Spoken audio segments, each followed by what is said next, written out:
welcome to It's Girl Time, or welcome back if you've already seen my previous video.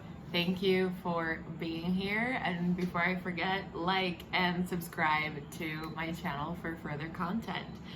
In today's video, we're going to be talking about breakups. And here's why. A little bit of a Debbie Downer moment for y'all. I am currently going through one. It's not the first breakup I've ever gone through, but it never gets easier.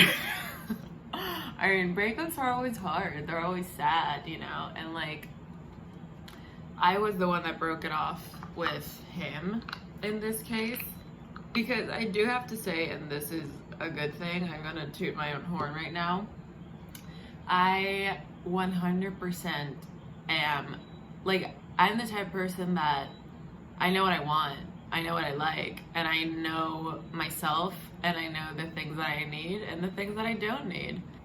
And that may seem a little bit like selfish, but the reason why I'm like that, it's because I'm very much a giver kind of person. You know what I mean? Like, I'm a giver in general.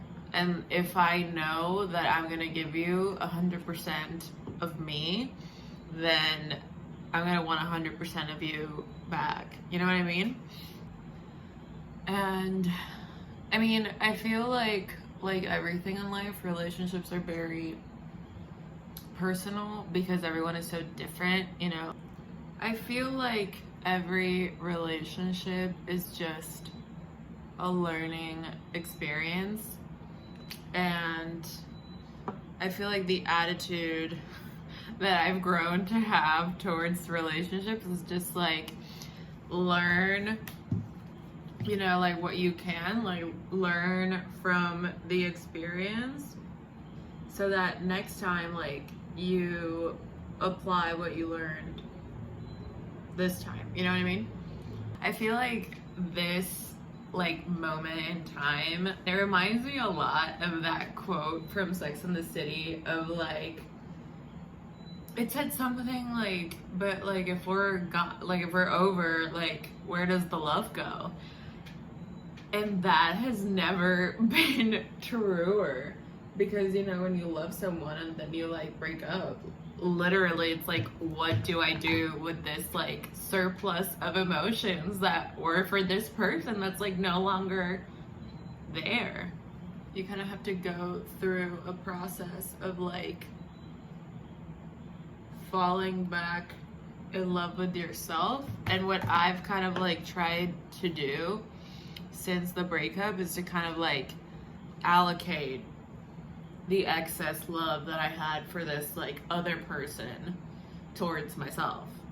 And with that, I also wanted to talk about like, different self-love exercises I've started implementing into my routine that I have really enjoyed doing this past week.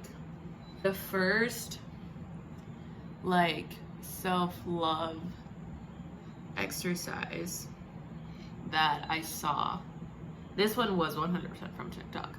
I saw, and it was like, put a timer on for 7 minutes and write down all the things that you love about yourself, and then, like, record yourself saying those things and, like, play it back to yourself to, like, hear your voice saying that, like telling yourself in, like, actuality all the things that you love about yourself. And I've only done, like, half of that exercise. I haven't done it in its, like, entirety. Let me explain myself. So one night, what I did was I put on the stopwatch instead of just, like, a timer on my phone, and I was like, okay, I'm just gonna put on the stopwatch, see how many minutes I can go, just writing down the things I love about myself. and I actually got to 13 minutes. And it was wild to me because when I saw that TikTok, I was like, damn, like 7 minutes sounds like a long fucking time to be writing down stuff that I love about myself. And it definitely wasn't. It definitely wasn't. And I feel like, I mean, like in full transparency, in the past year, I've been going to therapy and I've learned to love myself so much more than I did before. Like, the change is drastic in how I view myself. And it's not that before I didn't like love myself, but, well, I didn't love myself to the degree that I do now, you know? And I feel like that's been the most wonderful thing I've learned in the past, like, year, almost 2 years actually. So therapy has helped a lot in like learning how to love myself. I've just learned to really appreciate who I am for the things that make me me, instead of trying to fit into the mold of what other people may see me as. And I feel like that's been very freeing, to say the least. I wrote down that first time that I did the exercise 61 things that I loved about myself in those 13 minutes, and it was great. And what I ended up doing actually is that now, like, every night before I go to sleep, what I do, I don't put it on the timer anymore, but I keep like adding on to that list, like more and more things. And it's been really good. I still have to like actually record myself and like say it to get like the full effect of the exercise, but so far I have really loved just writing things down. I'm a big fan of journaling, by the way, and I know that may sound so lame, but it's actually really great to just write things down on a piece of paper and kind of like let it go in a way. Oh my gosh, this one is my personal favorite because I had the idea of doing this. So one, I'm very proud that I like came up with this. Two, it was so great to go through that process. So here's what I did. Here's the second thing about loving myself that I have done, the second like exercise. You guys know like romantic songs and whatnot. What I did was just start to like dedicate them to myself, because like, you know, when you like hear a really like cute song or like a romantic song or whatever, and you automatically like think of someone like exterior to yourself. Well, I was like, well, F that. And I literally sat down and like looked in the mirror. I didn't really sing the songs to myself, but like I would be very like present in the moment, and I would just be like actively listening to like the lyrics of the song, and then like dedicating it to myself. And I know that sounds very like egotistical, but I have to say it was genuinely a great experience. So I feel like that was definitely something, that was a particular exercise that I really loved doing. I only did it once and it was a great experience. So I feel like whenever I feel like down again, I would do it again. Okay, I'm gonna do my brows and I'm gonna be right back. As always, these are just my opinions and like my perspectives on things. So take whatever I say with a grain of salt.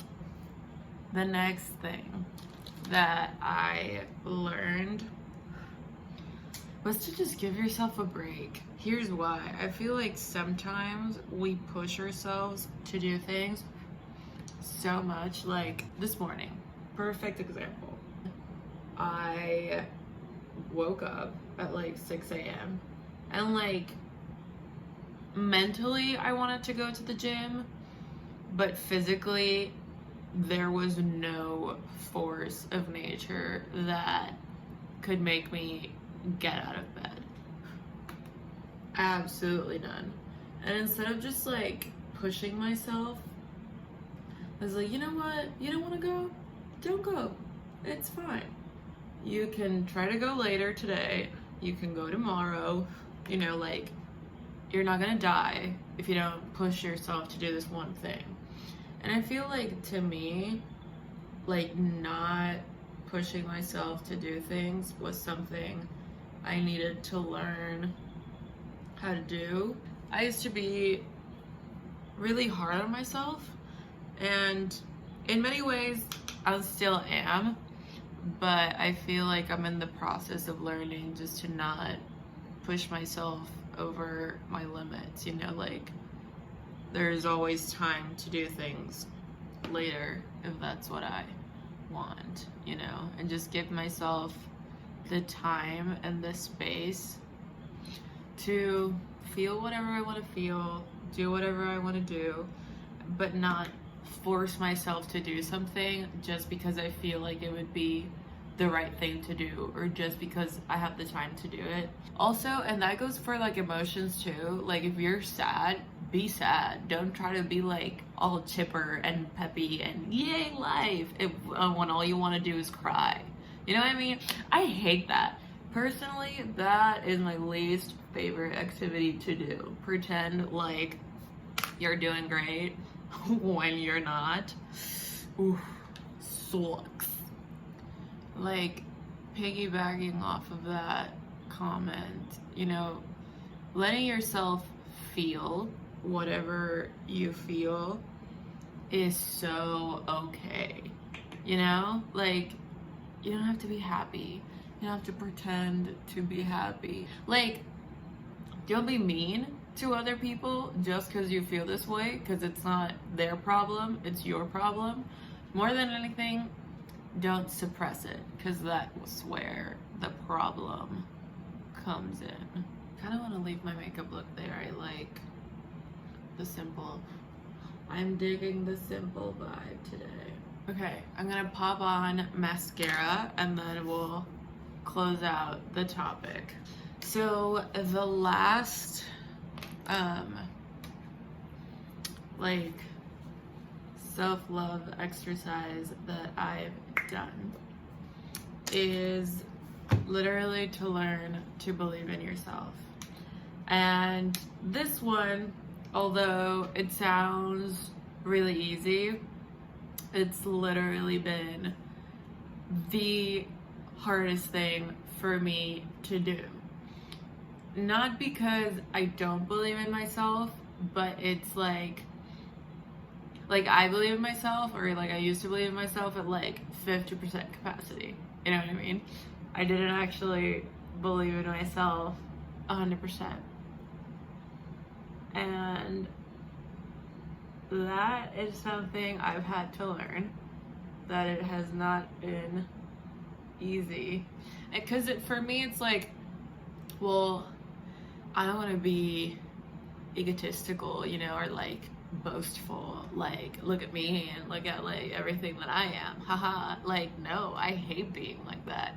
And for so long, not being like that meant to me not fully believing in everything that I am, because if not, I was, you know, what's the word for that?